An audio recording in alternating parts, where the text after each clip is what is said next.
All right, it is 7 o'clock in Colorado, and I'd like to welcome everyone to our turkey hunting webinar. This will be a turkey hunting 101 program. We're anxious to share a little bit of knowledge about turkey hunting. We've got a lot of great panelists that are on with us as well.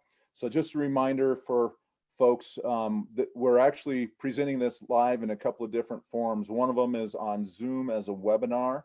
The other is on Facebook Live.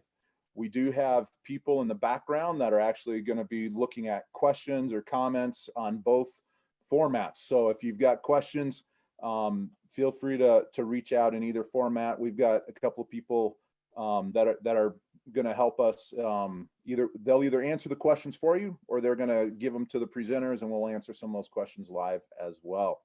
A little bit about the Zoom webinar. I have turned off the chat feature. However, you do communicate with us through the Q&A. So some of you have already jumped on that. Seems like everyone is pretty familiar with Zoom at this point. So if you got some questions, please use the Q&A. And even if you don't have questions at this point, feel free to pull up that Q&A bar. When we answer a question, it'll pull up and everybody will be able to look at that answer as well. So if we got some good questions and good answers, you might be able to learn something while you're listening to us talk as well. So with that, we're going to be presenting here for about an hour and 15 minutes. Some of it depends on how many questions we get. We're going to try and answer your questions as best as we can towards the end of the night. So let me introduce myself. I am Brian Posthumus. I'm the statewide hunter outreach coordinator for Colorado Parks and Wildlife. And I'm going to be the host and a little bit of the moderator tonight. I'll present a couple of things as well. We have some great panelists that are joining us as well. Pepper, would you want to introduce yourself and tell us a little bit about yourself? Absolutely, Brian. Thank you. My name is Pepper Canterbury. I'm the Northeast Region Hunting and Angling Outreach Coordinator, and I've been in the agency for about 15 years now in various positions. So still learning every day, and hope to learn with you guys as much as possible. Great. Kathleen, how about you share a little bit about yourself? Kathleen Mowini, I'm the Education and Hunter Outreach Coordinator here in the Northwest region for the state. Been in the position since 2008. Lots of exciting things going on. Looking forward to spring turkey hunting. So should be an awesome evening. In addition, just quickly, I'd like to mention that if anybody's interested for youth access in our turkey brochure, on page 9, we actually have a horse thief canyon here in State Wildlife Area here in Grand Junction, and we offer access for 3 youth in the spring. It's closed for turkey hunting, but special access through that application. So page 9 of the brochure, and you can reach out to the Grand Junction office and get your name in the hat. Great, thank you, Kathleen. And Josh, would you introduce yourself? Josh Melby. I'm the District Wildlife Manager, Yuma County in Northeast Colorado. So been in this position about 15 years. So. Great, thank you. And behind the scenes, doing the questions and answers, we have Tracy Predmore from the Southeast region, Kathy Bronze from the Southwest region, and we got Doug Skinner, who does a whole bunch of our stuff, Colorado Outdoors editor. He's been helping out with a lot of social media stuff. Thanks to him, we're actually able to live stream this to Facebook. So without him, we'd probably have to be meeting in person. So thank you all for joining us tonight. Thank you, attendees. Hopefully we'll all learn something here soon. I want to tell you quickly a couple of options out there if you're new to hunting. We do have a hunter outreach webpage on our CPW, or Colorado Parks and Wildlife website, if you want to check that out. We do offer mentored hunts. February 28th, we are going to close the spring turkey hunt application. So for youth and for women. In May, we're going to open up youth, women afield, and novice adult hunt applications for fall hunts. That could be big game hunts, small game, waterfowl. There's a lot of cool programs there. There's a novice pheasant hunter program that'll be opening up this summer as well. So that's all going to be found off of the links that you're going to find on the Hunter Outreach page. So to get to that on our CPW webpage, we have a search button, and just type in Hunter Outreach. There's another way you can tie in on that too. There's a blue bar at the top of our CPW page. In the middle, it says learn. Click on that. There's a link that says learn to hunt. Click on that, and you'll be able to look at hunter education and hunter outreach links from there. If you haven't taken hunter ed yet, that's a great way to do it. It's real easy right now. We have online courses for hunter education. So we also have another way if you want to stay in touch with us, if you're not already following. We have an Instagram page out of our hunter outreach program. It's called Hunting in Colorado, all one word. So Instagram, Hunting in Colorado. We do just 3-4 posts a week. We're not going to overwhelm you with it, but we do like to remind you when some of the key dates are coming up. We're going to post some of these webinars. March 11, we're going to be joining together in the same fashion. We're going to talk about the big game application. So that's March 11. If you want to sign up for that, check out that Hunting in Colorado Instagram, or check out the CPW Facebook again, 7 o'clock on March 11. So let's get going and talk about turkey hunting. So the first thing we're going to talk about tonight is, you can kind of see, hopefully you can read through the contents that we're going to cover tonight. We're going to move on to the subspecies, just get you familiar with turkeys in Colorado. We have 2 subspecies in Colorado. The first I want to talk about is the Merriam's. That subspecies is primarily found in the mountains, and I need to find a special way to remember this, right? Like I get these birds confused, like where are they found? Well, Merriam starts with an M. They're found in the mountains, or the lower mountains and foothills area. We have another species, it's called the Rio Grande, and this is an introduced species. It was introduced primarily on the eastern plains. There's a couple other river corridors down in south central Colorado, but these are birds, right? The Rio Grande subspecies is by the river, so Rio Grande R, rivers R. It's a good way to remember that. Some slight differences in these birds in addition to where you find them. The Merriam's has a lot more white on the feathers that are just below the tail, and then that final bar on the top of that tail is usually a nice bright white, and the wings have a higher contrast, more white in the kind of the dark and light colored barring that's on the wings. The Rio Grande subspecies out on the eastern plains, it has a reddish brown color to the end of the tail, and I got to tell you, there's a ton of different color variations that are out there. We did a hunt a couple of years ago with Josh, actually one of Josh's youth hunts, and we had a bunch of birds lined up right next to each other, and it looked red to white to brown colors on those tails. So there's a lot of genetic variation out there. But the way I remember, kind of reddish brown, rivers, Rio Grande, there's a lot of R's in there. The Merriam's are in the mountains, or the lower mountains and foothills. And if you turn an M upside down, it makes a W. So M, W for white colors. So I hope that helps you a little bit. There are some maps here that I'm going to see if I can do a quick little screen share here. And just real quick. So this is a general map of Colorado, and you notice in green that the green shade is primarily the range of the Merriam's. That is the native subspecies to Colorado. The orange, which is primarily on the eastern plains, those are following the river corridors. So the Platte River way up north, the Rickery, there's all sorts of river corridors. There's some fantastic habitat for the Rio Grande subspecies out there. So all right, I am going to stop sharing. Hopefully everyone got a chance to see that okay. And we are going to move on to the next topic here. All right, who is up next? I believe that's me, Brian. All right, Pepper's going to start talking about some of the licenses and the seasons. There's a little bit more to it than just licenses. So thank you, Pepper. Absolutely.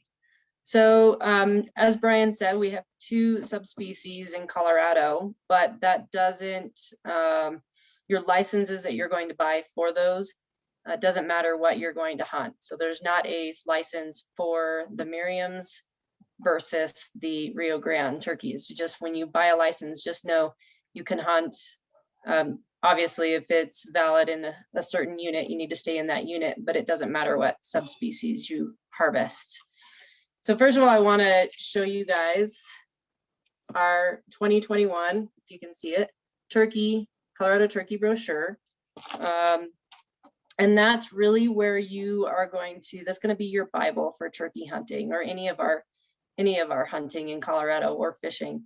So those brochures are really helpful. We produce a new one every year. And what they do is they tell you what are going to be new laws and regulations for the year. And I hopefully you guys can see that a little bit.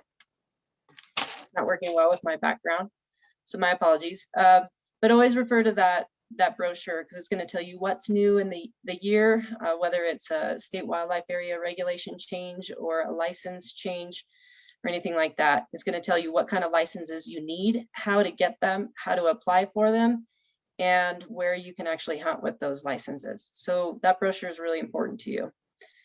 So with the licenses, we have 2 seasons. We have 3 seasons, but 2 main seasons that you can hunt turkeys. One is the coming season in the spring, which this year starts April 10th and will run through May 31st.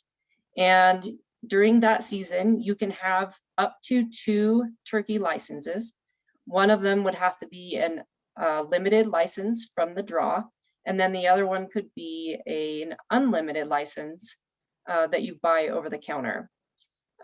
Those both licenses are going to be for bearded turkeys only, and we're going to talk about that a little bit more in our regulations, but it will be for a bearded turkey, which equivalates to a tom for the most part. There are some hens that will have a beard, but that's the vast minority. So that's our spring season, and then our fall season starts September 1st through October 3rd. And that season you can only harvest 1 turkey, and it would have to be a bearded turkey during that season. Or no, that's an either sex, my apologies. An either sex turkey during this fall season is what you can harvest. The 3rd season is a season that we came up with for certain units. Right now it's only available in units 112 and 113. And those are for areas that have just so many turkeys that we need to get rid of some. We're trying to do some management on them. And in those units you can harvest, or you can get a tag for 2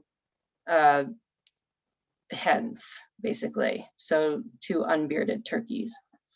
The beard is going to be really important to you because that's going to be your evidence of sex, and we'll talk about that a little bit more in the laws and regulations. So remember that bearded versus non-bearded turkey.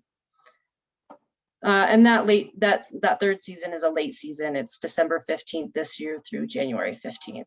So those are our 3 seasons, two main seasons, and 1 if you're lucky enough to have a private land access. That late season is only valid on private land.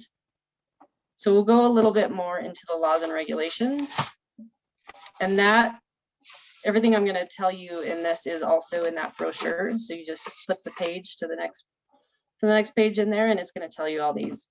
So in order to hunt turkeys in Colorado, you have to have your hunter education card or the apprentice license, the apprentice certificate, and you have to actually purchase a hunting license. Each turkey that you harvest has to have its own license. So bag limit and possession limit for each license that you have is going to be for 1 turkey. If you want to hunt 2 turkeys in the spring, you have to get 2 licenses. So we'll go on to legal hunting hours. So legal hunting hours for turkeys is going to be 1/2 hour before sunrise until sunset. And if you are unsure what those actual minutes are of each day, you can look at that in our hunter resources page on our website. And we actually have a table that shows you sunset and sunrise hours. And you can also, most people have that access on their cell phones. You can find out which, what that sunset and sunrise table actually is for each day. So you really want to refer to that. There are also going to be some limited hours on state wildlife areas and state trust lands. We have a lot of those properties that get a lot of heavy use. And so we have regulated hours that you can enter those properties and when you have to be out of them. So if you want to hunt on a state wildlife area, you need to go to our brochures for the public lands access and figure out what those actual regulations are. Usually they're about a half hour to before sunrise to a half hour after sunset. So legal methods of take for hunting turkey. Primarily people use shotguns, and that's the only firearm that's allowed during the spring turkey hunt. The shotguns have to be at least 10 gauge, and they cannot be capable of holding more than 3 shells in the shotgun, including the chamber and the magazine. So 1 in the chamber, 2 in the magazine is a maximum. If your shotgun is capable of holding more than that from the factory, you must have a plug put in that magazine to make it incapable of holding more than 2 rounds in the magazine. Use of bait during turkey hunting is illegal. So no putting out mineral blocks, salt, grain, anything that's going to attract those turkeys in or wildlife into your hunting area is going to be illegal. Portable blinds are legal, but you can use them on state wildlife areas. You just have to take them down with you when you leave for the day. You can use decoys. And then I believe Kathleen is going to talk a little bit about calls. You can use calls, but they must be mouth calls, box calls, or slate calls. You cannot use electronic calls or any call that's is amplified out into the environment. Your shot size that you're going to use is typically you buy what's actually called turkey shot, turkey loads, or a number 2 size or smaller, nothing larger than number 2s. And no single slugs, no slugs allowed on those shotguns at all. You can also hunt with handheld bows, crossbows during the spring season, and you cannot hunt with rifles or handguns during the spring season. You can hunt with them during the fall season. And there's regulations to that. I know I'm running out of time here, so keep pressing on. So we'll talk about bag and possession limits. You can only have 1 turkey per license that you have. You have to fill out the carcass tag on that license when you harvest your animal. And then that tag, so when you fill it out, you sign your name, the date that you harvested, and detach that carcass tag from the rest of your license. You can carry it out of the field with you in your pocket. Once you get to your vehicle, you need to put it on the turkey carcass and keep it there until you process it. The evidence of sex is also important during the spring, since it's a bearded turkey license. You must have that beard attached physically, naturally attached to your carcass until you process that meat. And I know we're running short on time. So there's a question here about only 10 gauge. That's the largest that you can have. You can hunt with a 12 or a 20 gauge as well. So hopefully that answers that question. And tungsten number 9 shot legal.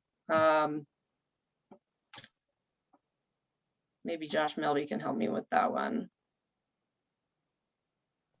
Yes, tungsten is legal to use for turkeys. So. And then we had another question for shot shell size. Didn't it used to be size 2 to 7? Is it now it's just anything smaller than 2 now? Yeah. So I think that's up for my time. Does anybody have any other questions or any other comments to add in on laws and regs? I know I went through it pretty quickly. Yeah, if folks want to ask us some Q&A, we'll be looking at those, and if we got to address some of that stuff on regulations later, we're going to go ahead and hit that later on after we're done with our presentation. So thank you, Pepper. There's a lot of regulations that are in the brochure, so please read through that turkey hunting brochure.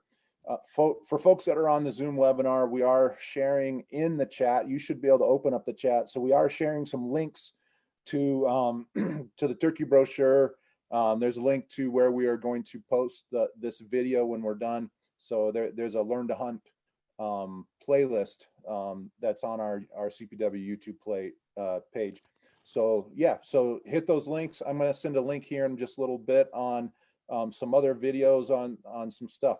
But we're going to move right into, I believe, gear is next. So Kathleen, take it away. Yeah, and Brian, I see a question that came up on the Q&A about a shotgun that actually holds 3+1, and a dummy shell will not be appropriate. You can actually just buy a plug and or use a stick or a pencil and actually shave it down to the point and put it inside your gun so that your magazine cannot handle that third shell, so it'll have that too. You don't need a new shotgun for that. It's easy to manipulate with a plug. So, okay, so for gear, I basically just started head to toe. We'll talk a little bit about what I use and what other people use. There's no need, honestly, to get overwhelmed or super expensive with camo. In reality, for me, it's the important part is to be warm, layered, and dry. So wear what gear is comfortable. And the best thing, if you don't want to have separate camo or buy expensive gear, is you can actually just buy a ghillie suit. So this is actually a jacket covered with leaves, and you can blend in really well, but you can wear whatever underneath you want. Honestly, my portion of gear and safety go hand in hand.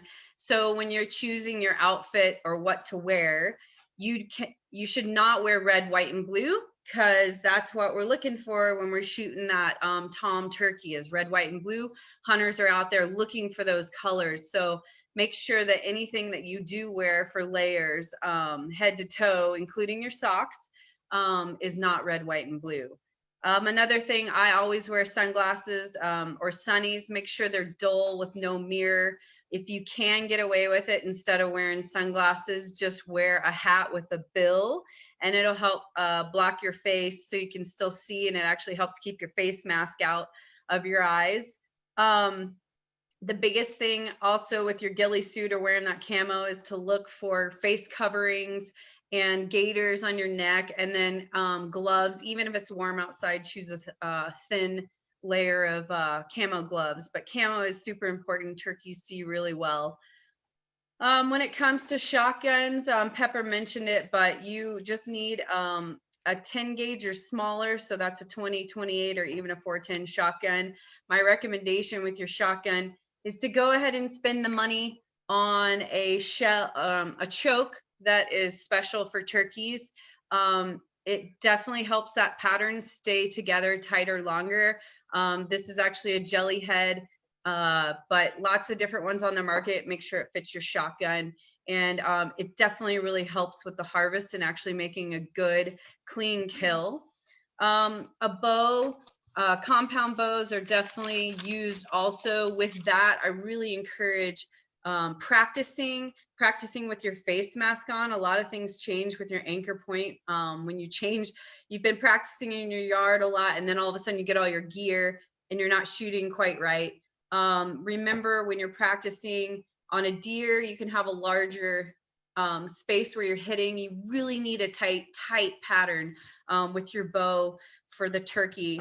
Also change out your arrows to have the broadhead that's specific for turkey hunting, and know, like, it's going to be wider at the top if you're going to go for the next shot or make a body shot, but definitely invest on changing the head out for turkey, that specific for turkey hunting.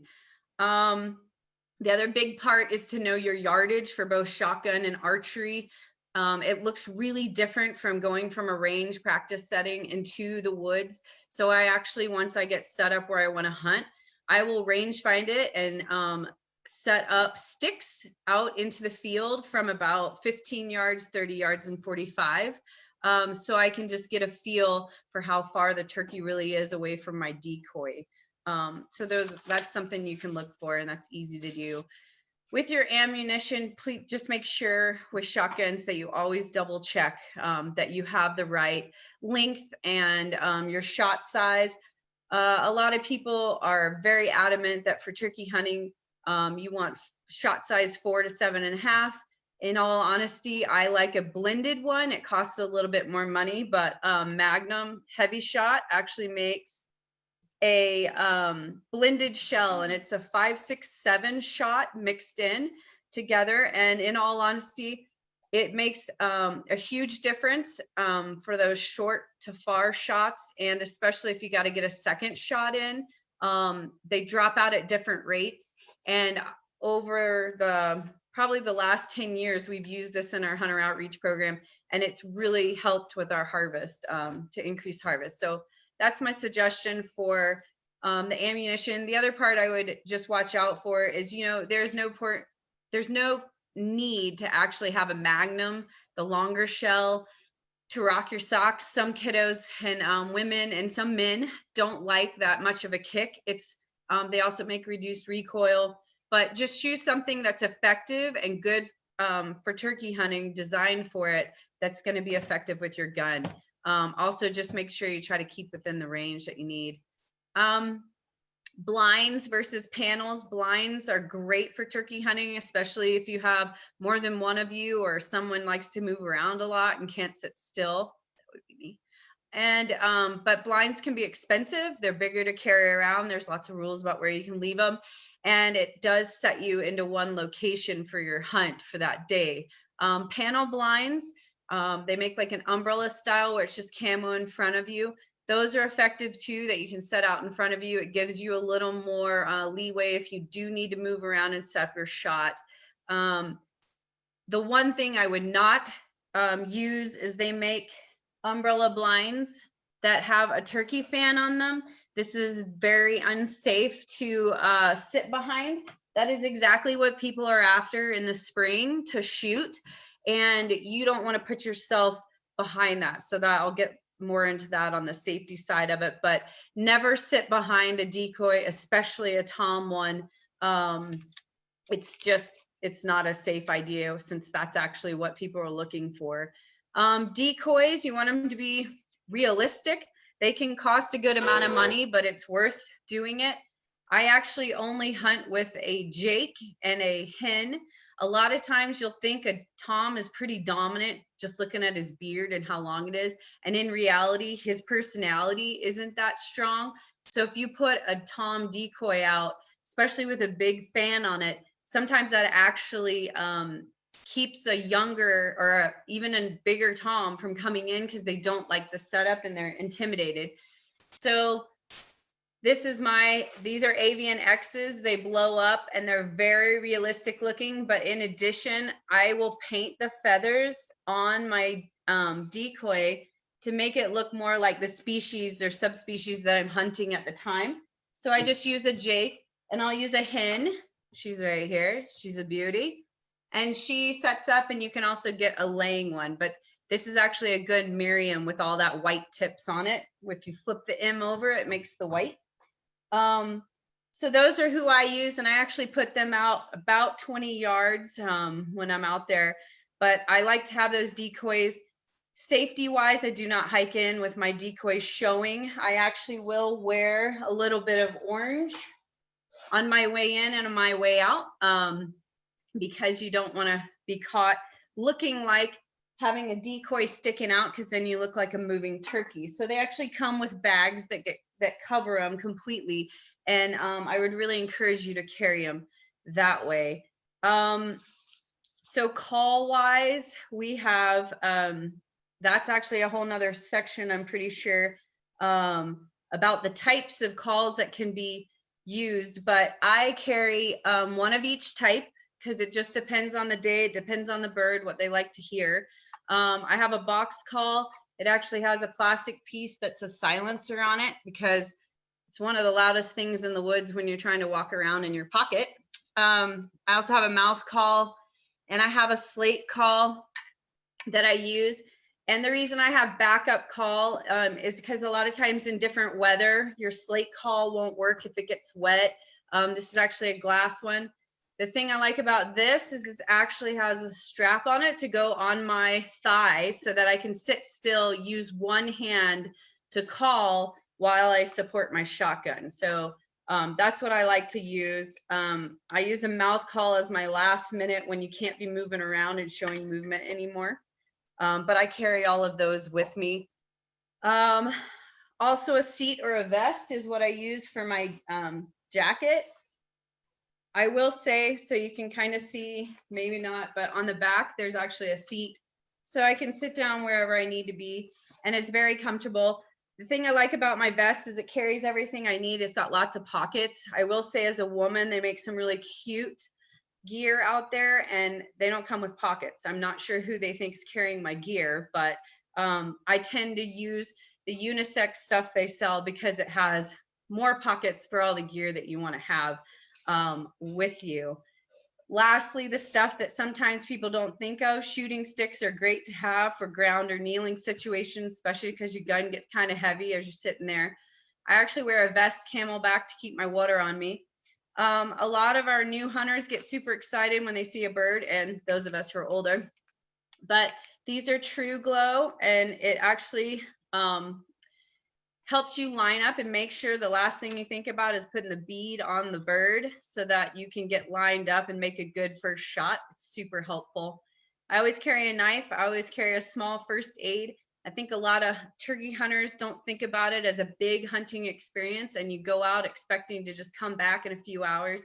I always carry as if I need to spend the night out. And so I always have a small first aid kit, a way to make a fire, and always got to have striking paper. That's toilet paper. It's always good to have. And I carry a zip tie. On my personal self, I actually carry a my license, my driver's license, and my phone charger and the cord for it in case I need to make an emergency phone call. And then my phone acts as my GPS. Those are the main things for gear. And so I'll slide into the safety side, and some of it, like I said, I kind of covered. So for safety wise, never wear red, white, and blue. That's what the spring is looking for, is that Tom, when he gets excited, that's what he's going to be, is that white head. Make sure, like I said, wear orange in and out, cover your decoy. I know it's a lot of fun to see that picture where we have the bird over our shoulder and the fan behind us. That's super great for a picture, as long as you know your surrounding is safe. But walking through the woods like that is not smart. You look like a strutting Tom. A lot of people say, oh, you're taller than vegetation. Not if somebody's sitting down, it looks totally different. When you're setting up, make sure you keep yourself safe. Set yourself up with a tree to your back, so that if someone approaches from behind and sees your decoys and puts off a shot, that you are protected. Also, make sure you see the approach from the front to make sure you keep yourself safe. If you think that there's a route someone will come in, and if they put off a shot to your decoy, make sure you're not beyond that. Obviously, cardinal rules of knowing what's beyond your shot and identifying your target. But unfortunately, we have a lot of people who get excited and forget some of those in on public lands, sometimes also on private. But just be aware of your surroundings and keep yourself safe. Always watch out for that. If you do know when someone's coming in, don't stand up, shout, make yourself known and heard. You don't want to move until they actually verbally confirm that they have heard you, because they're looking for that movement, especially if they've already seen your decoys. So just keep yourself safe and shout until you know they heard you. This is when turkey talk. He's going to go through some calls here in a minute, but it's always important, no matter what species you're calling to actually know what you're saying. Set up the situation of how you want to talk, and that actually will keep you safe in the long run. I was out hunting and I put off a series of calls, and that series of calls came back to me exactly the same way. And I knew I was calling in another group of hunters. So we were able to get safe, and I approached them about it because they were moving around. So that's another thing to remember in the spring. you want to pick a spot and you want to pull turkeys into you. You don't want to actively be working and moving yourself through stalking for stuff. You want to bring those birds to you instead of moving around. Moving around puts yourself in an unsafe situation, especially if you're calling and moving, because other hunters can mistake you for a bird. So reaping is actually when you're trying to go behind a fan or a turkey decoy and you're sliding in, trying to approach a tom and even invite a fight. It's used when you've got a tom hooked up and where he won't come in. Extremely unsafe on public land. Private, I would only do it if you guarantee you're the only person out there. It's never safe to be a tom. And that's also when you're calling. A lot of people sell a gobbler call. You just don't want to sound like a gobbler. That's what people are looking to shoot. So make sure when you're talking, you're only doing hen noises. There's no need to gobble. So absolutely don't crawl behind, don't put yourself behind a tom, the target of the spring, and definitely don't sound like a tom. It's just keep yourself safe. Big one that I always hear, and it's a lot of accidents occur this way, is people feel a need to hike with shell in the chamber. If you don't have time to actually assess the situation and load your firearm, remove your safety, and take a safe, ethical shot, you don't need to be doing it. So I encourage you to never crawl or walk with a loaded firearm. It's actually one of the easiest ways to hurt yourself. And a lot of the times when you're going through the rubble and stuff, sometimes a semi-automatic will actually shut itself anyway. So just be aware and be safe. There's no need to have one in the chamber. And like I said, be ready to stay out longer than you had planned. Always have an emergency plan. Always let people know where you're going to be. And then if you separate from your group, absolutely make sure you know where each of you is going to be in a meeting point for later. So that was the down and dirty really fast gear and safety. So hopefully I covered it. I didn't see any questions come up on that, but feel free to bring them up if you need. Okay, thank you, Kathleen. There's a lot of gear that we tend to take out when we go turkey hunting, and I just gonna reinforce what you said too. Think about safety, right? Your own safety, but think about other people's safety out there. The actions you have out there might bring another hunter in, right? Or you may be approaching something that looks like some turkeys, but it turns out they're just very realistic decoys. So yeah, be safe out there. Hunt wisely. So thank you, Kathleen.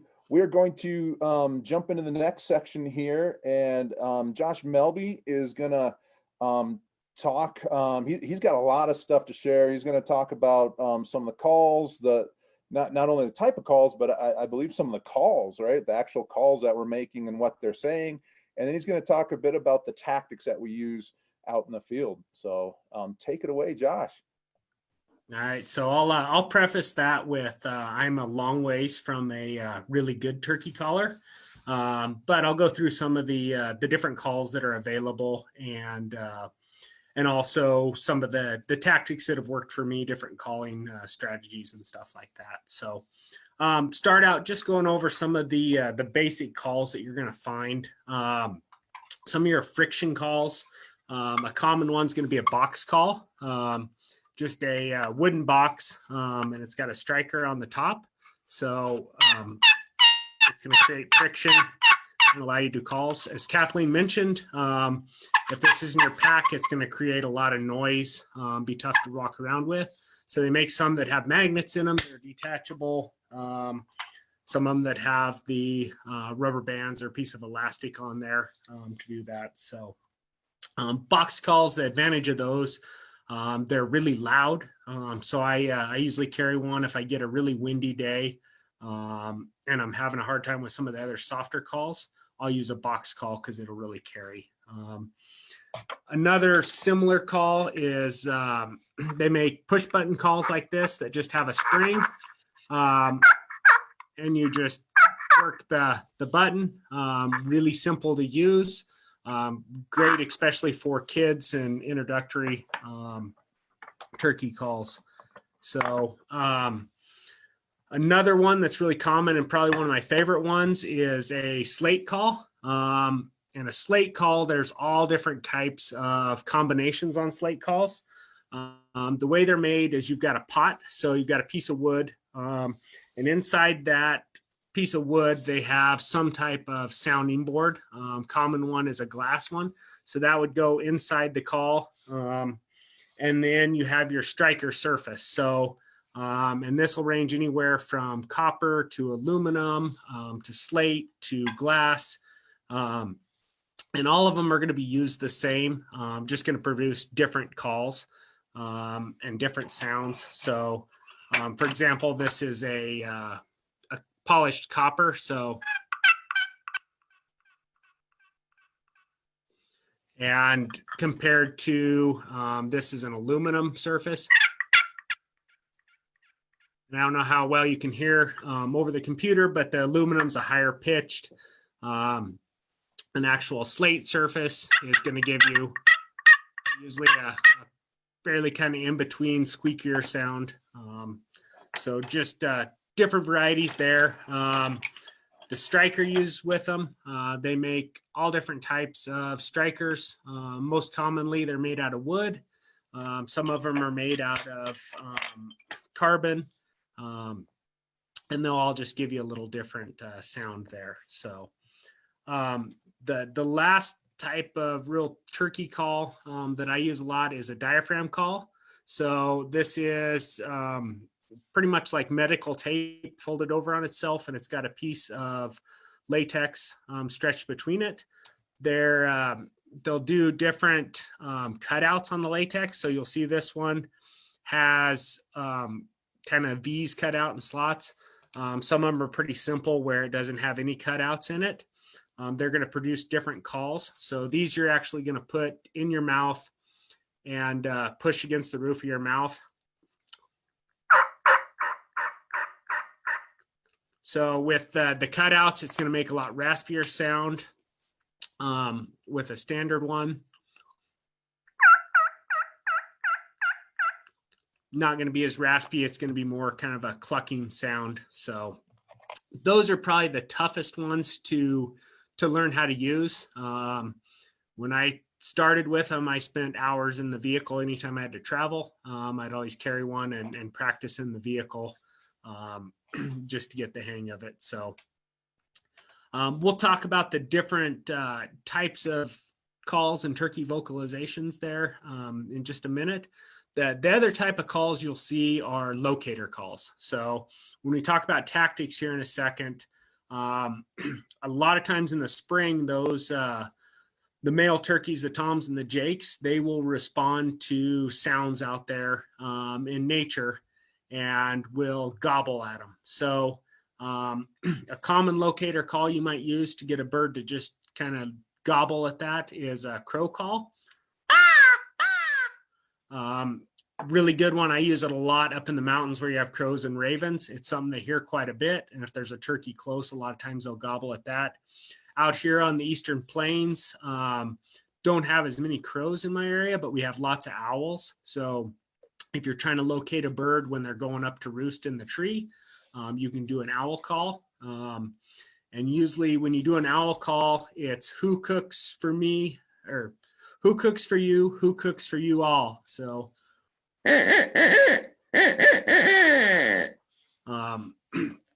and something that they're used to hearing, but it's loud enough that they'll kind of shock gobble at it and give you a location to locate those birds. So so we'll go over a little bit about the different calls I use. I've had times where I've gone out and I've made one set of calls on my call, and you'll get an instant gobble and you'll call again and the bird's half the distance at a full run coming in. Then I'll have other days where you can call and call and call and not hear a bird, or they'll gobble at you but won't ever come in. So it really depends on the situation. But typically what I'll do is I'll use locator calls early in the morning before it gets light to locate those birds on the roost. Or if I'm hiking through the mountains looking for Merriam's, I'll use a crow call every once in a while just to see if I can get a bird to gobble. Once I've located birds or I'm set up, a lot of times I'll just do a series of clucks, just a pretty standard hen call. And that's a good universal call. If there's a bird in the area that's looking for a hen, a lot of times they're going to gobble to that and come in. So that's kind of the one that I use a lot. And you don't want to overcall with it. So I'll do a series,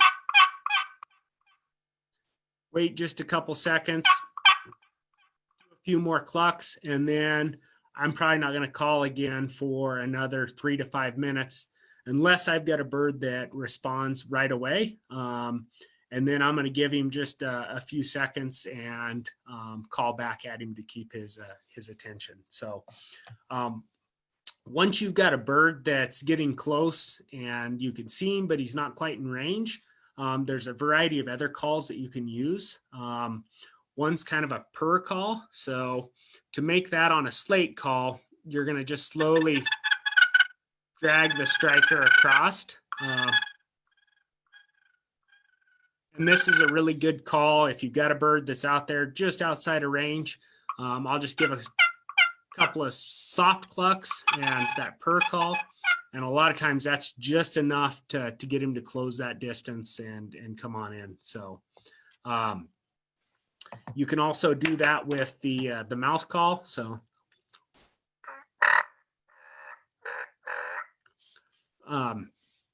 the call that I don't really use a lot is a putt call. So if a turkey gets spooked, and if you find an older hen a lot of times in the spring that, in a high hunting pressure area, they're really bad about if they don't see something they don't like, they're going to make a putting call.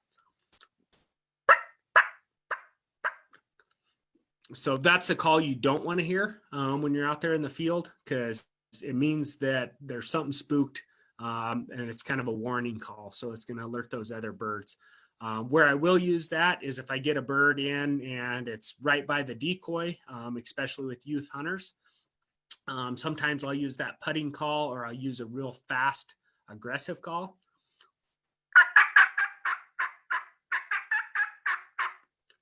And what that'll do is that'll get that bird to lift his head up and take a look. It'll give you a good clean shot, and it gives you more of that neck and head area to aim at. So you can use one of those aggressive ones. Before we move on to tactics here, the thing I will add is there's tons and tons of calls out there. And I get to the point where I always think I have to have a new one. But I've got 1 or 2 calls in my vest that I use pretty much all the time that are my go-to calls. I called my first turkey in with a really cheap dowel rod call, probably a $5 call that my local game warden actually gave to me when I was 5 or 6 years old, and called my birds in with it. So you don't have to have a $40 custom made call to go out there and get birds. Most calls will be just fine in the right circumstance. So we'll move on to kind of the different tactics that I use. And it really depends on the area you're hunting and what kind of sign you're seeing and what kind of birds you're finding there. So scouting is really key with turkey hunting. If you can scout and find that sign, it's going to really increase your chances of finding birds. And the nice thing about turkeys is they're pretty universal. So you can go hunt Merriam's in the mountains or a Rio Grande out here on the Eastern Plains.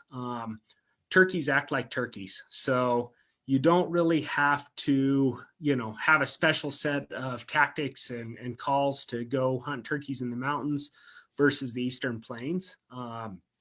you're going to be able to use the same type of stuff. So a lot of times if I'm hunting a new area that's not real familiar to me, I'm going to use a run and gun technique. So, and what this is I'm going to set up, I'm going to have my, my hen decoy, have my vest, have my calls and gun, and I'm going to be pretty mobile. So I'm going to go out there and I'm going to cover some ground. So, you know, in the mountains, when I'd hunt those, I'd walk Forest Service roads, look for tracks, look for droppings, try to find that turkey sign.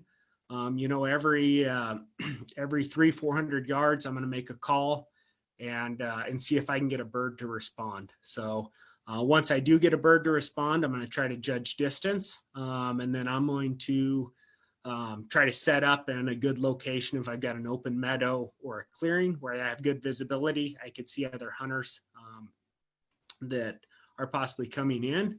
And I'm going to set my decoy out there and I'm going to call that bird to me. So Kathleen mentioned that we always want to try to call that bird to us. So, you know, even running and gunning, we're going to cover ground until we locate those birds, and then we're going to sit down and actually call them in. So most of the time I'm going to find a big tree. I'm a bigger guy, so it takes a little bigger tree, but I want a tree that covers my whole profile. And that's for a couple of different reasons. It'll hide your movement from the turkeys. So it'll take your silhouette away, so that movement's not as obvious. And on the safety side of things, if another hunter comes in behind you, here's your call, is trying to make a stalk on that bird and shoots at that bird or your decoy, that tree is going to shield you from that. So, and you should be able to see everything out in front. So, but running and gunning is really a good way to cover some area, to scout, find where those birds are at, and then you might switch to another technique. So a technique I use a lot if I know where birds are is I will try to set up on roosted birds. So every night about sundown, turkeys fly up in the trees. They'll have roost trees. A lot of times they use the same trees kind of over and over. It'll vary a little bit. But if you can locate one of those roost trees, and that's where some of those locator calls come in handy, you can go out and sit, and about the time the sun goes down, it starts to get dark, use those locator calls, and those birds will naturally gobble when they're up there in the roost. So you can get an idea of where they're roosting that night, and then gives you an idea of where to be set up in the morning. So if I know birds are roosted in a certain area in some trees, I'm not going to try to walk in underneath that tree and set up underneath the roost tree, because those birds will pick you out in the dark. I don't care how quietly you walk. Turkeys' hearing and their eyesight is phenomenal. And if they see you or hear you moving in, they're going to fly the opposite direction out of the roost tree and hit the ground and disappear. So I want to set up close enough, but not too close that you're going to spook those birds and they're going to hear you. And always err on the side of caution. This is where, you know, Google Earth and some of the technology now is great, because if you know where they're roosted, you can look and see where are their food sources. In the mountains, old logging areas where they've done timber clear cuts are great places to find birds. They really like those open meadow areas. So I'm going to try to guess which direction they're going to head out of that roost. So in my country, one of the things I've found is when they come out of the roost, they're going to go to the first hillside where the sun hits first, and they're going to go up there and strut around in that sun. So usually that's where I'm going to go set up. So I'll get in there in the dark, set my decoys up, set my blind up, or get brushed into a tree. And as those birds are getting ready to come out of the roost, you don't want to do real aggressive calls. So a lot of times those birds are going to talk back and forth in the roost, and those hens are going to do a pretty soft call. So really short, just soft clucks. And what that does is if there's a tom in there, it's going to sound like there's a hen roosted over in your location. And you can take a hat and simulate, shake it, and beat it against your leg and simulate the wing beats of a bird coming out of the tree. So a lot of times when they start to think about coming out of the tree, I'll do that. And then I'm going to get to a lot more aggressive call at that point.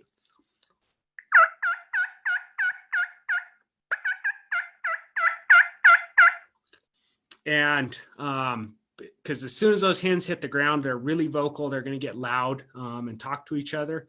So you do that. You simulate basically a hen coming down out of the tree, and you start talking. That Tom's going to think, oh, there's a hen that hit the ground. So usually they're going to come down and start working their way towards that hen. So doesn't always work, but definitely a good tactic to use if you know where birds are roosted. So the last one is kind of a sit and wait. So I have a hard time being patient. I'm getting better about it. My dad, he can go pick a spot and sit in the blind and sit there all day and take a nap. And he usually has a lot more success than me on turkeys. So he finds one of those spots where he knows the turkeys come through.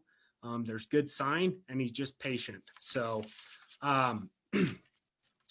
and this is where, scouting and learning an area, setting up on some of those food sources. So if you've got an alfalfa field or something on the edge of the timber, just setting your decoys up there, putting your blind out, and waiting for those birds to come through.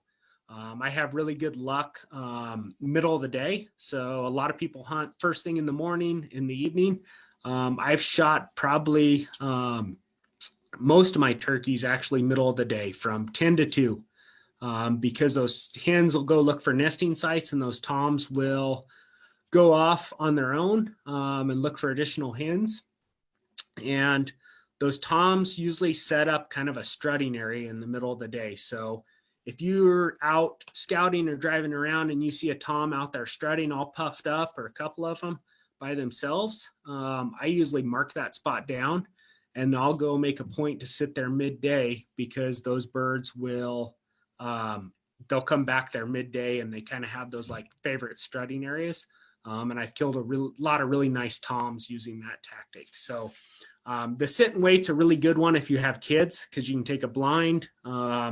I've learned coloring books and candy and all the other stuff that keep kids entertained, and they can move around in the blind and don't really have to do that. So I saw there's a couple of questions on, I didn't explain what calls toms and hens make. So typically hens are only going to make yelping sounds, purrs, putts.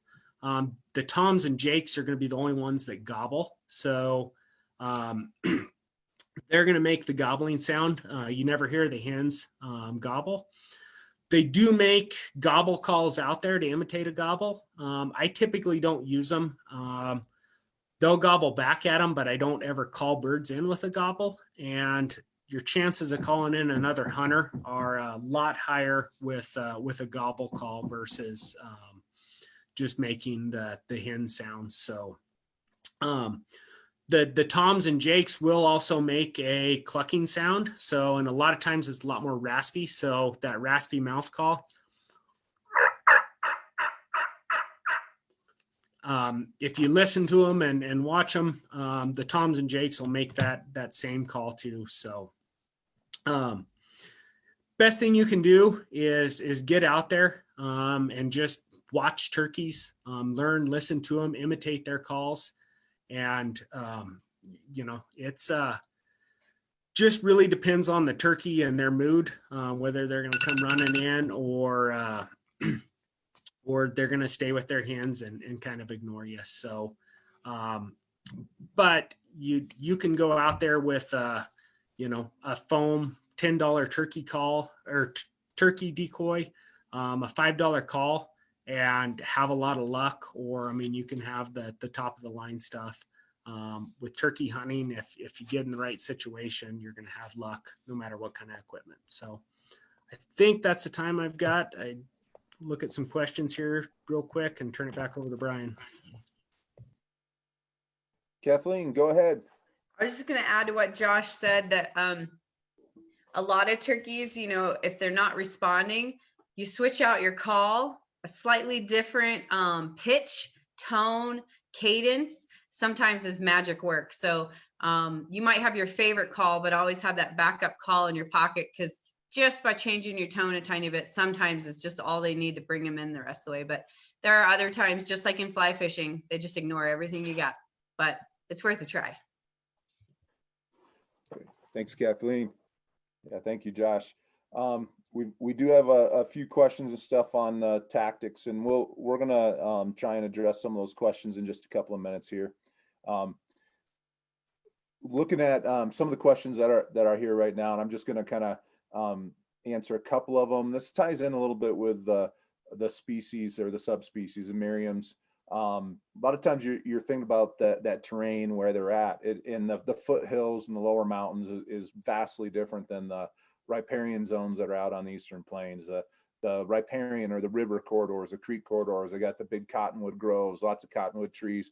They make fantastic roost sites. So the birds will roost along the river. They'll fly down in the morning. They'll gather up as a group, make a lot of noise, you know, yeah, just kind of interact, socialize a little bit. They're probably going to go feed. Well, outside the river corridors out on the eastern plains, there's a lot of agricultural properties. So they got food sources nearby. Eventually, they're probably going to go find some cover and hang out for the day. Or if it's the breeding season in the spring, they're going to start, maybe the toms are going to start looking for hens that are in the area. So they kind of go back and start moving through the area. And that's why, as Josh was saying, a lot of hunters are harvesting birds midday. Traditionally, a lot of turkey hunters went out in the morning, they went out in the evening, and it turns out there's a lot of movement. There's a lot of socialization going on even throughout the middle of the day.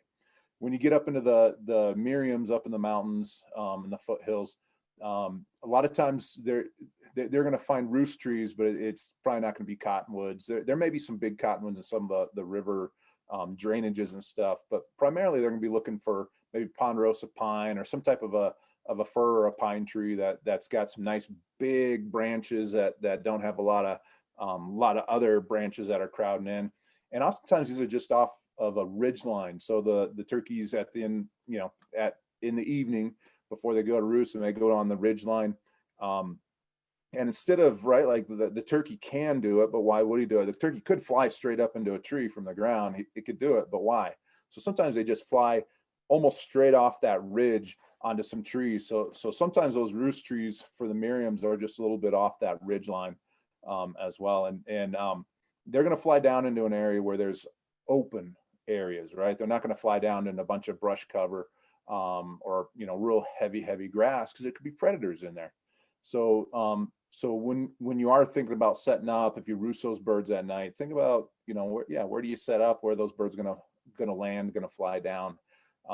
So there's some slight differences in turkeys, where they roost, where they might hang out. And again, this is a 101 program. There's a lifetime of learning for turkey hunting. I'm still learning. I've been trying to hunt turkeys for quite a few years now, but I'm far from an expert turkey hunter. But that's what hunting's all about. We're always learning when we go out. I'm going to jump into the kind of last topic before we hit more of the Q&A stuff, and that's just where to hunt. And I'm going to be pretty quick here, because I can't just say, oh, everyone go hunt at such and such a state wildlife area, because it's going to get overrun. So you need to figure out where to hunt. A lot of times turkey hunters are going to start hunting on public land. So Miriams up in the foothills and the lower mountain areas, that's primarily going to be Forest Service land, maybe BLM. If you're going to hunt on any type of a public property, like a lot of open spaces are public land, but most of them don't allow turkey hunting on it. But kind of ask the land management agency if you're not sure if you can hunt there or not. So there's a really cool map I'm going to share with you. This is on our CPW website. It is called the Colorado Hunting Atlas. It is it's just a really good resource. I end up spending a lot of time before a hunt, just hours and hours and hours on this. So this is kind Colorado. This is a website. There's a legend off to the side, but you'll notice that there are game species. And right now I have turkey species maps that are on. And when you zoom in, you're going to see that there's actually some pretty cool range maps that are out here. And what this is showing you is the overall range is kind of that solid yellow color. The turkey winter range is sort of the bluish color. And then there's a turkey winter concentration area. It's the blue with the slashes through it. This is really a fabulous tool to kind of figure out where you're at. And again, play with this Colorado Hunting Atlas. It's a resource. It's free. It's on our website. You can actually click buttons in the legend and it'll tell you where the public lands are. That's going to be super helpful. It's telling you where the state wildlife areas are. When we go hit the Platte River, you notice there's that linear corridor where these birds are probably hanging out along the river, roosting the trees, and then diving off into the agricultural fields nearby in order to feed, and then probably going back into some of the cover along the river corridor. We've got a lot of state wildlife areas and state trust lands out in some of those properties. So play with that. Again, I just want to give you a taste of that. It's a wonderful resource. Another resource that I think everyone ought to get if they're going to hunt the state wildlife areas, state trust lands. I think there's even a couple state parks that you can hunt turkeys on too. How do you find out? Well, you can go to the state recreation lands brochure. This is free. You find it at any CPW office. You can also get it at most of the retail stores that sell hunting and fishing licenses. But this is a real valuable resource. It lists all the state wildlife areas, state trust lands, and state parks. And it tells you what the rules and regulations are and what you can hunt, what you can fish that are on these properties. So before you go hunt, you probably hunt on a state wildlife area. You ought to be looking through this document. If you want to, you can actually look at this online. We have a PDF version on our website. Again, just get into the search bar and you can pull it up. And a Control F or I think even Command F. It's a find button depending on the computer you're using, but it's a find button. You can actually type in the name of the state wildlife area and it'll pull it up right to the page, and you can look at the rules and regulations right there. It's a great, easy feature on where to go. So Miriam's you're going to probably be up in those foothills, probably on public land. You can start asking folks if you know some friends, family, coworkers that have some property up in the foothills, ask them if they have turkeys there and if they don't mind you hunting. Out on the plains, there's a lot of state wildlife areas. Many of those state wildlife areas are going to require a limited license. You got to get into that limited spring draw. That draw is done with right now. However, there will be another draw in the fall. And if you want to, even if you want to build preference points, these points allow you to get priority for future applications. So you can get a preference point in the fall as well. It's a good idea to do that. So you can get 2 preference points, one in the spring, one in the fall. So some of the units way out east, along say the Platte River, you probably are going to have to get a year to 2 years of preference points in order to hunt. There are hunt statistics on our website as well. So if you want to look at those, you can go to our website. Things to do is one of the little buttons on the top blue bar. It'll open up. And you can hunt, and there's a hunt turkey page. And on that page is a link to the hunt statistics from last year, and it tells you how many preference points it took to draw every single limited license hunt code. So hopefully that there's a lot more to figure out where to hunt on that, but that hopefully is going to give you a little bit of taste as to where to get started, where to find some information, start asking some questions out there as well. So we hope that was helpful. Let's go to some of the Q&A sessions right now. So we're trying to monitor some of the Q&A, and we're also trying to we're sending some chats and stuff. So I haven't looked at any recent chats. Does anyone from our panelists have any questions that we want to answer live right now? Yeah, I had one that was asking how turkey behavior changes throughout the season. So, and typically beginning of the season, you're kind of right in the beginning of that breeding season. A lot of times you're going to have bigger flocks. They're going to still be in their winter flocks and starting to break up. So lots of big flocks. A lot of times you have toms that have lots of hens with them. So it's really tough to compete.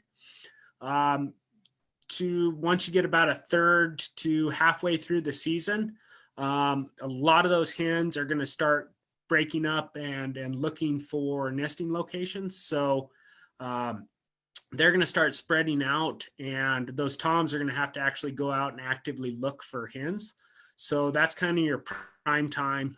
Those toms are out cruising, trying to find a hen, and they're really going to respond to those calls. So middle of the season, usually going to be really good time to call birds in. And then as you get towards late season, get into May, towards the end of May there, a lot of times most of those hens are on nests, and the toms kind of start to lose interest. So they'll still roost, they'll come out of the tree, they'll gobble, but it's going to be pretty short. And then they're going to kind of just go on off on their own in a group of, 3 or 4 toms and go feed and kind of do their own thing, and usually a lot tougher to call in at that time.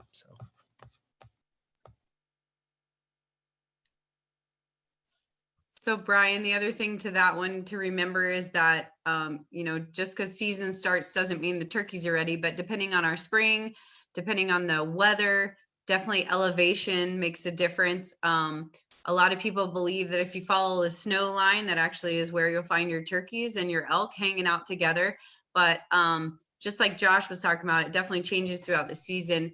Once you find a group, then you can assess if they're actually already starting to strut or how excited they are. But definitely elevation also plays a part in that and how our winter has gone. But the snow line is usually a good spot to try to check for. Yeah, that's great advice. I know sometimes early in the season, turkeys seem to act completely different, and even from year to year, turkeys have acted different. And I think I'm doing the same thing. So maybe I need to change things up to improve my chances. So we've got a question out there. I'm just going to kind of read some of these questions right now, and any of the panelists feel free to jump in. One of the questions from Sarah says, how big does a private property need to be to hunt on it? First off, there isn't a humongous, legally from the size of the property, I don't think that's as big a deal.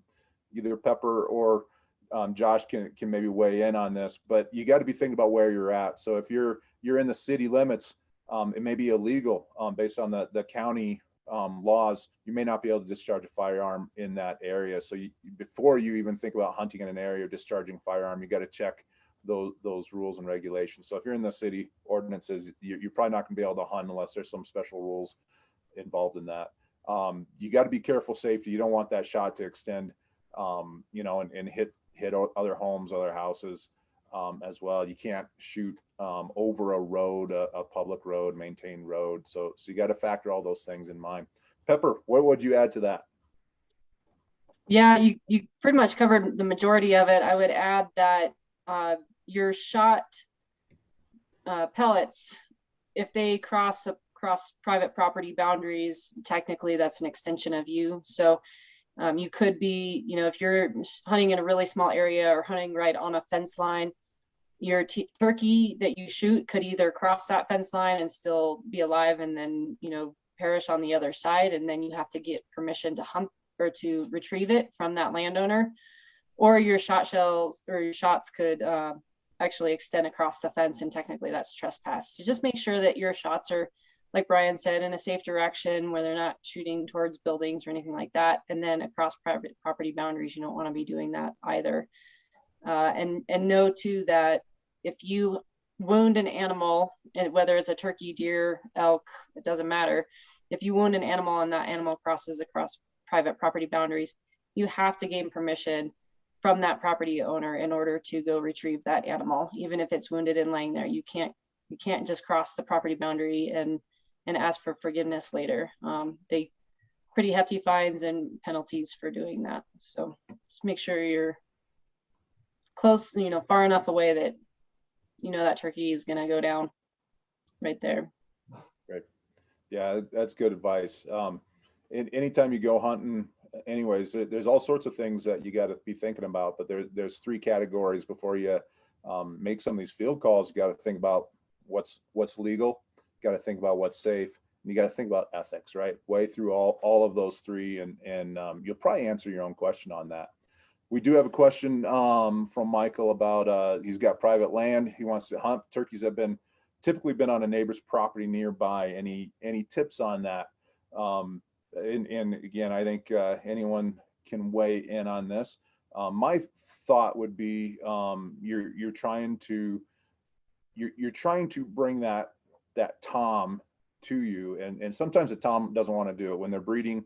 Of course, the tom, when he gobbles and displays, the hens all sort of run to him. Well, if we're calling like a hen, we're trying to get that tom to come in. We're trying to fight against nature, how nature kind of works naturally there.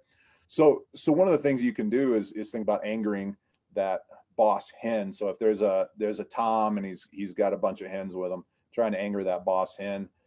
So some yelps. If she yelps, yelp right back at her. If she yelps, cut her off in her yelp. You want to anger her. So there is a bit of a pecking order. There's a huge pecking order with the toms and the jakes. There's also a pecking order with the hens as well. So you might be able to pull them off. Even if you can't attract that tom into you, you might be able to get that hen to come in. And if that hen comes in, that tom might be following right along with her. So I hope that helps answer your question, Michael. Anyone else want to take a stab at that, or is that all right? All right, let's move on. Any thoughts on the drought from last fall, how it'll affect the spring season? Josh, yeah, you'd be a good person to answer that one. Yeah, and I'll kind of combine this in. There were several questions about the fire effects on it. So with the fire, that's actually good for the turkeys in the long run. So turkeys, especially the chicks, need kind of your weeds, your leafy plants to attract insects. So they need that. A lot of the seeds they eat are based on that. So those burn areas, once they start to green up, those turkeys are going to use them a lot more. And I think Kathleen mentioned, making sure you have good roost trees around still. But, if you have some of those patchy burns where there's still good roost trees, and especially, 3 to 5 years down the road, those are going to be areas where the turkey hunting is going to get a lot better in those burn areas. And that's something where you can use tools like OnX Map and look at some of those historic burns. And actually, those are going to be really good areas to target turkeys in the mountains. So drought wise, usually going to impact your chick survival. So, and that's going to be the biggest impact is if it's dry and we don't have those leafy plants, don't have good insects on them, the survival of those chicks is going to go way down, and we're not going to recruit that many birds in the next year. So guessing the drought in a lot of these areas, we're going to see fewer new birds on the ground. So, but the nice thing about turkeys is you get a good year, and they can have 12 or 14 little ones. So the population can come back in a hurry. So they kind of cycle up just like our pheasants and quail do too. So. Great. So we don't have a whole lot more questions that are out there. There is a question here asking about a webinar for fall bear hunting. That's something that we have been trying to pull together. We got some people that are bear hunting experts within CPW. We just got to try and find some flexibility and figure out when we can do that. So there have been a couple of seminars over the years in some of the regions, but that's something that we would love to do, and I think a lot of hunters would probably be interested in that. I am not a bear hunting expert. I've run into a lot of bears over the years, but I'm not a bear hunting expert. So I'm going to have to rely on some folks that know a lot more about it than I do. Well, we are coming up to 8:20. So unless there's any more outstanding questions that are out there, so panelists, do you guys have any questions or anything you want to add?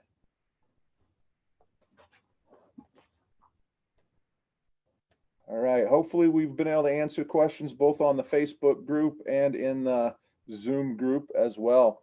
So we're going to sign off here, and we'd like to thank all of you for attending. Good luck out there this season. Hope you all get a chance to get out. There are over-the-counter licenses. You should be able to get out and go hunt. turkey hunting is just fabulous. It's a wonderful activity in the spring. I've gone out several times and come home skunked, and I had a great time every single time. The birds are calling. There's all sorts of stuff going on in the spring. It's just a new chapter in the seasons, and there's so much going on. I just love being out there. So Kathleen, do you have anything to add? Nope. I was just excited and agreeing. So thanks Awesome. everybody for joining us. Yep. Thank you, everyone. Good luck and be safe out there. Have a good time and be willing to invite some other people with you. We need to get more hunters out there. Thank you for buying those licenses. Your licenses go to managing all wildlife, not just game animals, but all wildlife. So thank you for doing that. Everyone have a fantastic night. Good luck in the hunting season.